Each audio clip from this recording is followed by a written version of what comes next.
long time no see. If you know me, welcome back to the channel. If you don't know me, my name is Lee, also known as Cola Flipper. I buy second-hand tap quality merchandise at car boot sales and charity shops, and I sell it online for a profit.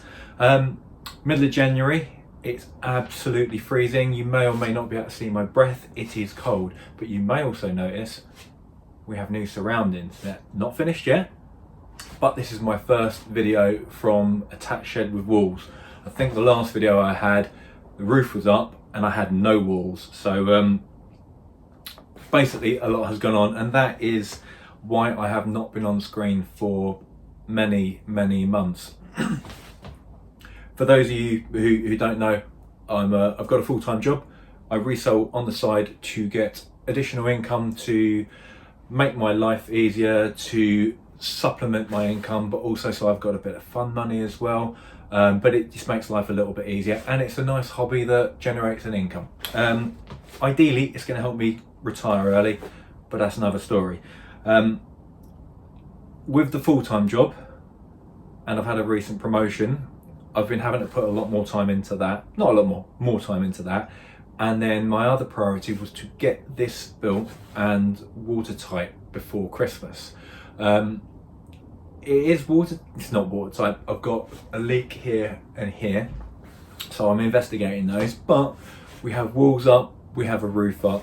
I just need to finesse a few of the little issues. I will do a proper full tour and building update at some point, but that is for another video. So I will do one with the actual step-by-steps of what I've been doing, and I will do another video of a tour showing all the little ideas that I had when I came into building it, why I've built certain shelves at certain heights, why I've got things that I've built myself, why that I've got racks that that are on wheels. There are some little nifty things which are very sensible for making a flexible storage space, and also using the rest of this space. I'll give you a little quick turnaround so you can see what's what, and then I'll continue. So I've gone onto a wide angle lens to give you a little bit more of an idea. Obviously you can see my tripod there, which I was filming with. So this is my main storage area. Nice high roof as well, so I've got some storage up there. But this is effectively just over 3 meters across by 2 and a bit high. And that gives me, with all the boxes there, that's about 3 cubic meters of storage. This rack is on wheels. What I like about that is the fact it means it's flexible. So on wheels, I can pull that out, move it across to that area, and I've got a permanent background there for my photos. Which means that if I want to do photos, I can move that out of the way, get my lighting up, bang through a load of photos, and when it's not in use, that rolls back in out of the way, and then I'm going to get some nice some curtains, so that when not in use, the storage isn't on display. Lots to do on this side. Found I've got a little bit of a leak over here, so I need to sort that out. This is not fancy walling, this is just ply that's been painted. I didn't need anything fancy. It's insulated, so to minimize heat coming in the summer, to reduce heat going out and cold coming in winter. These are only in temporarily, the windows at the top. I'm going to get I need to put those in properly, but I just needed it so I didn't have draft in the middle of winter. Moving over to this side, this is all just temporary. This is all my exercise bike there, but I've got all my tools and everything else that I've been building this with. I haven't got electricity put in yet, so at the moment I'm running everything off an extension lead, but electricity will be going in shortly. These doors were all from eBay secondhand, so I paid around $700 per pair. I specifically wanted them on the corner so that I can get maximum light in here, just to make it a little bit of a brighter, less constrictive looking space. Those open up, they open up their French doors. These are sliders. So yeah, nice big working space that I need to make look neater. Obviously I've got some finishing touches to do up there. I will need to insulate this roof because there's a couple of teething problems, but I can't insulate it until I've sorted out the leak. And then I've got a laminate floor down, which is sort of a wood effect. And again, I went for white to try and reflect as much light as I could to make the place look nice and bright. So I'll flip the camera around and I'll continue with my random catch up. So as you can see, I've made a lot of progress, and that was one of the building this thing was a couple of different, there was a couple of different reasons for building this. I started reselling 3.5, 4 years ago. Got into it and went in big, and overestimated the volumes of items that I could sell. So I got a hell of a backlog. I would say maybe 3/4 of this is unlisted, and I've got more boxes to go. So yeah, I got massively behind. So it's great to get this out of the house, because it was getting depressing is not the right word, but it was consuming, and I did need to have our private family space back to being family space, and having this in one area is going to make it a lot more practical to actually get my work done, the listing done, but also gives me a bit of mental headspace. And I think everything was merging into one, and it was getting quite stressful. So getting it out of the house has been good. This building, as I said, I've got a proper update to come, but I reckon all in, when I'm done, I reckon I'll have spent around 4 grand on it. So that's not bad considering the size of the place and the quality of finish. If I'd have paid someone to put something like this together for me, it probably would have cost £15,000 plus. So yes, I've had to spend 4 grand, but it's not just on storage. So it is storage. There will be a photography space there, but I'm also going to build in flip out tables, so I've got a place to work should I need to, and the rest of it can be used as family space. So I'm going to have a little bit of a bar put in here, which would be quite nice.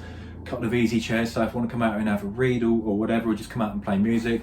Or it means that if the kids are going to do something messy, rather than them messing up the carpet in the house, I can get them, if they want to do painting or clay modelling or whatever else, they can come out here, and it's not going to ruin the actual house. So there's quite a few reasons for building this, but we are the finish is in sight. There's a lot of little bits to do, but we'll get there. So because of that, I have been spending an awful lot of my time on this building. Basically, if I'm not sleeping or working, I've been building this. So it's taken time, and because of that, my eBay has taken a massive hit, which is not been ideal. And where I was, again, it's a part-time run, and I specialise in quality clothing and shoes and quality electricals, etc. I don't do the pilot high and shift it quick. I am more of a get the quality items in. I don't mind if it takes a year to sell. I want to get the maximum profit. So the way I do reselling is not the same as everyone else's, and I've completely lost my train of thought. A few moments later. Got my train of thought back. So specialising in the higher quality goods, the higher quality clothing, etc. My listings take a little bit longer, and I was used to try to list between 30 and 40 items a month. Doesn't sound like a lot, but I was aiming for £20 profit after fees per item. So it adds up relatively quickly. The issue is, because I've spent my time on this, I have not had the time to do the cleaning, the photography and the listing. So it got to a stage where I was getting down to only listing a handful of items a month. But to keep things ticking over, I would go into my active listings. The ones that were going to end within 24 hours, I would end 3 or 4 of them, and then the following day I would then relist it. Rather than relist, I would sell similar, and that kept things ticking over. So I still had a decent, whilst my sales took a dip, I still had a decent amount selling until it got to December, and I was just so busy with this and Christmas and everything else that everything is fallen off a cliff. I think I've made one sale in the last month, and that one sale was a pair of Gucci heels. I'll stick a picture up here, but they went for around the £200 mark, and I spent 30. So whilst I've only made the one sale because I've had other things going, it's not the end of the world because it's a banger, and that is what I intend to keep doing. As I was moving stuff around here and going through the boxes, I was finding items that were 30, 40, 50 pound profit items, and it just makes me think, I have got boxes and boxes I need to go through. So I'm pretty much, well, I'm on a sourcing ban. If I happen to see anything where I can make £50 profit, I will buy it. In the meantime, I just need to get through these boxes and get stuff sold. So that is one of the things I need to get back onto this year. Now, I guess I can go on to goals. So I haven't got a proper full set of SMART goals yet, but one of my goals is to, it's difficult. I could say, oh, I need to get everything listed. And I think what I need to do is put in place more procedures that are going to be like procedural goals. So it might be along the lines of every week I must, or every month I must photograph X number of items. I must list X number of items, etc. And that way, the goal of actually getting all this listed will be done, rather than me just saying I must get all of this listed. What I need to do is put in place the procedures. So each week my goal will be to photograph a certain amount of things, clean a certain amount of things, list a certain amount of things. And if I can beat that stretch, then the next month I'm going to try and do more. So yeah, I think my main goal is, one of my main goals is obviously finish this place. And that's very, very hard to put timelines on at the moment because I'm splitting my time everywhere. But with regards to the reselling, I've got an awful lot of unlisted stuff, and my main goal is to get that listed. But the way I'm going to do it is by having specific weekly or monthly targets, and the outcome of me hitting those procedural targets is things will be listed and the sales will look after themselves. I will be going back to car boots in April when they open, but I will be very, very, very picky on what I'm buying. Whilst there is a backlog, I see so many fellow resellers falling into the trap of, they see something, they know they can make money on it, and they buy it when they've got thousands of pounds of stock sitting at home. So whilst you've got a backlog, it makes sense to put in minimum profit margins or values. I mean, again, when you're buying something at £1, and if you can sell it for 30 quid, the multiples are huge. It's all about the time and effort taken for the income. So be very, very smart about what you're buying. And this year is going to be critical for me because I have a specific amount of space now. I am not going to go over that space. I cannot have it encroaching on family space again. So if I don't have space, I don't buy it. That's going to be one of the rules. If it's breakable, of course I can pack breakable items. It takes more effort, more time. Is that worth it for me? And then you've got the worry of, is it going to get there without getting broken? If they decide they want to return it, are they going to pack it nicely when it comes back? So breakable items, yes, I will keep buying them and I will keep selling them, but I will want a much, much higher pound profit. Not worried about the percentage, but pounds profit.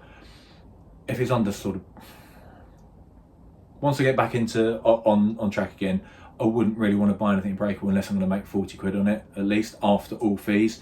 If it's under 40 quid, it's not worth my time because I can make 30, 40 quid with a piece of clothing or shoes which can't break, and I can get them packed quickly. So looking at the pros and cons, it's not worth my time. It's not worth the stress, not worth worrying about. So be practical with what you're buying and take into account your time and effort as well. What other goals have I got?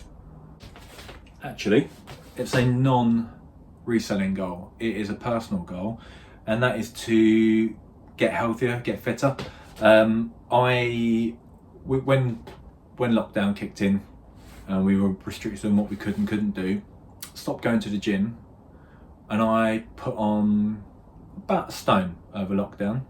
I'm not massively overweight, but I'm considerably heavier than I was pre-lockdown. I'm 44 next week.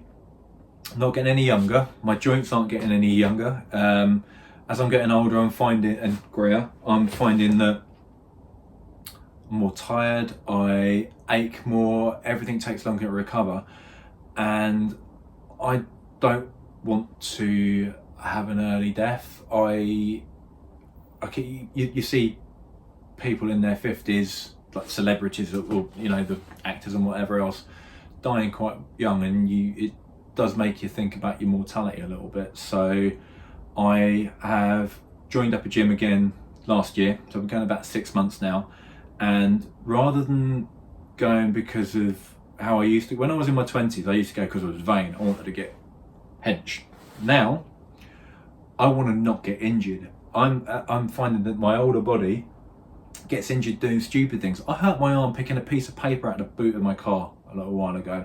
It was just at a funny angle, my shoulder went, and that is ridiculous, and I can't have that. I need to be in better shape. I need to look after myself a little better than I have been. So I'm not doing anything drastic. I'm still eating relatively sensible. I like a little drink every now and again, but I am making a more concerted effort to look after myself. So I'm going to the gym at least once a week, and this place means that I've got space for a spin bike now, so I'll be using the spin bike probably twice a week. So whilst again I want to lose a bit of weight and get in shape, I'm not setting that as a goal. I'm setting myself with the goal of I will use this spin bike twice a week and I will go to the gym once a week. The combination of those goals, if I hit that every week, the weight will come off on its own, my strength will get increased on its own. So not on its own, but as a result of those. So I'm not setting myself a target of I will lose this amount of weight, I will gain this amount of strength. No, it's going to be more of a I will make sure I go to the gym at least once a week, and I will use that spin bike at least twice a week, and the result will mean that hopefully I will live a little bit longer and I will stay healthier for longer. So yeah, it's a little bit random, but hopefully it's just another example of how I try to achieve things. Rather than aiming at the end, it's a lot of the time, if I want to get somewhere, if I wanted to make £1,000, that's great having that as a goal. How do you get there? If you want to make £1,000, you think, right, okay, this is what I need to do. You break it down into little steps and you work out the steps that you need to do. You work out the rough order of it, and then you achieve each one of those steps. And at the end of those steps, you should have your £1,000. So whether it's losing some weight, earning extra money, whatever it is, what is the process that you need to go through? That's what you need to stick to. That's where you need to build up the habits of and make it not religious, but I was going to say do it religiously, but so just by being more habitual with certain processes, whatever they are, you should be able to achieve things a little bit easier, and it should be less of a task to do so. So that is that.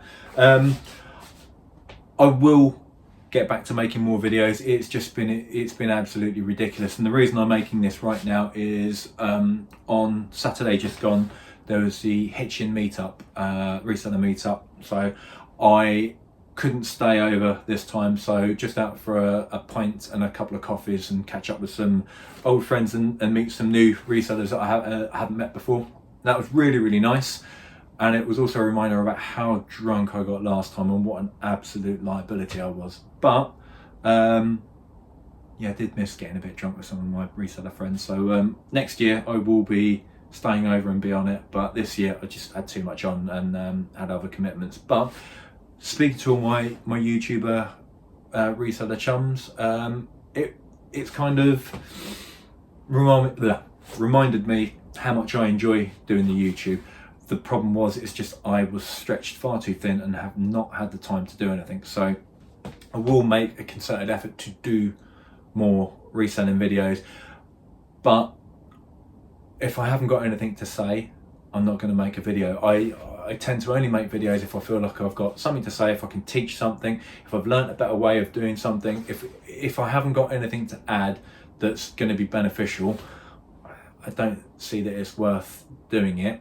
And whilst I have had stuff to do, and I have been recording as I've been doing all this, the reality is, with the day job, being a parent, husband, building this, I just haven't had the time, and YouTube has unfortunately had to be at the bottom of the pile of my priorities. So I will be making more videos. I just cannot promise any sort of regularity. So please do stick around. If you are not already subscribed, please do.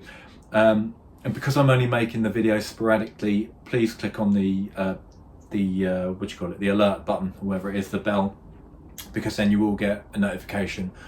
I'm not going to do many videos. You'll get them as and when, but if you get the alert, at least you know you're going to get it. So I will try to continue to be informative and teach about whatever random stuff I've got going on. But yeah, I've filmed a couple of things. I just haven't had the time to put them together. So one of the things that will be out, there will be some tutorials coming out on bits and pieces. If you've seen my Ugg boot, if you haven't seen my Ugg boot cleaning video, Ugg boots are something that are an item that you'll see at car boot sales all the time, and a lot of the time they are in pretty poor condition, which is why someone's selling them on. Ugg boots cost hundreds and hundreds of pounds, and they are, if you have the right cleaning supplies and the correct knowledge of how to clean it, you can get them looking pretty bloody good. So my tutorial on how to clean Ugg boots has now gone past 40,000 views, which has absolutely blown my mind. I get between 1,000 and 3,000 views a video, so for something to get 40,000, quite happy with that. So yeah, so I thought I'll do a couple more tutorial videos, because clearly I can explain something in enough detail that people can do it, and that's something that came up at the reseller meetup. Bumped into a viewer and her husband, and they predominantly now resell shoes, and because of the knowledge that I've shared on both the sourcing and the cleaning and presenting of shoes, they predominantly now sell shoes, and they're doing really, really well out of it. So it was just really nice to see that other people are able to make a profit based on some of the information that I've been able to share. So that's been really that was really nice, and it was humbling to meet so many cool people on Saturday, and that encouraged me to come and say hello, give you a little bit of an update. There will be more to come. I just can't promise as and when. So yeah, I thought that's it for the minute. I will catch up with you when I can. Say hello in the comments. Sorry it's been so long. There will be more in the future. But until then, I shall see you next time. Take care.